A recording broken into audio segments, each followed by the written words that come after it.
Күміс Құлманова, Алға Қазақстан партиясының мүшесімін. Мен Әділет партиясы туралы өз ойымды, пікірімді ортаға салғым келеді. Әділет партиясы 8 мамырда өзінің құрылтайын жасады. Сөйтті де 1 маусымда оны Әділет министрі алып тіркеді. Саяси партия деп. Содан кейін бұларда үлкен өрескел бұзушылық, заң бұзушылық басталды. Бұлар өздерінің партия болып құрылғаннан кейін өздерінің филиалдарын ашу керек. 20 точка болу керек қой санағанда. Сосын жақсы мықты өңірлерде, мысалы Чимкент, Алматы, Астана сияқты елде, сосын жаңағы жақсы өңірлердің өзінен, үлкен деген өңірлерден өзінің филиалдарын ашу керек.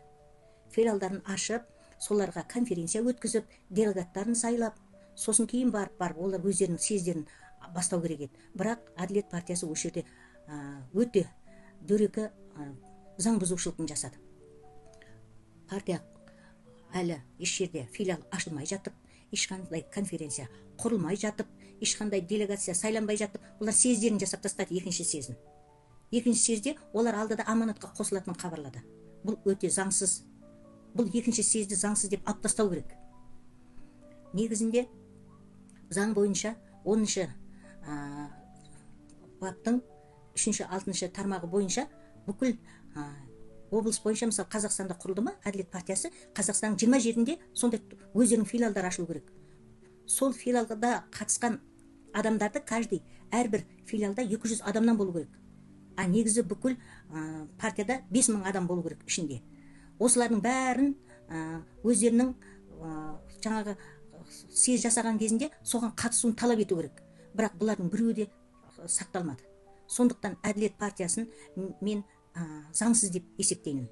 Содан кейін олар алдыда Аманат партиясының бүкіл 100 миллиардтық активтерін өзіне аудардық деп. Бір заттан екіншіге ауысқан кезде ол тексерілу керек. Оны анықтап қарау керек, списокпенен шығару керек.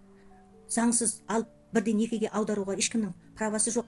Сондықтан кім осы заңсыздықты істеді, сол адамдар жауапқа тарту керек. Сондықтан мен ойлаймын, талап етемін, Әділет партиясын сайлауға жібермеу керек. Оны тізімнен алып тастау керек, Әділет партиясын. Кришасы мықты болса болды, партия құрып кете бере ма? Біздің Алға Қазақстан партиясы 27 рет тапсырды, нақ қабылдамайды. Заң бұзушылық болатын болса, неге осы қандай грубейший, енді дөрекі заң бұзушылықта болып тұрып Әділет партиясын неге қабылдап жатыр? Сондықтан активтерді аманаттан алып Әділетке бере салған үшін онда тексеріп заңға қайшы екенін айтып, сол істеп жүрген, заң бұзып жүрген адамдардың бәрін тәртіпке шақыру керек, заңның алдында жауап беру керек. Әділет партиясын қайткен күнде де сайлаудан шеттетілу керек.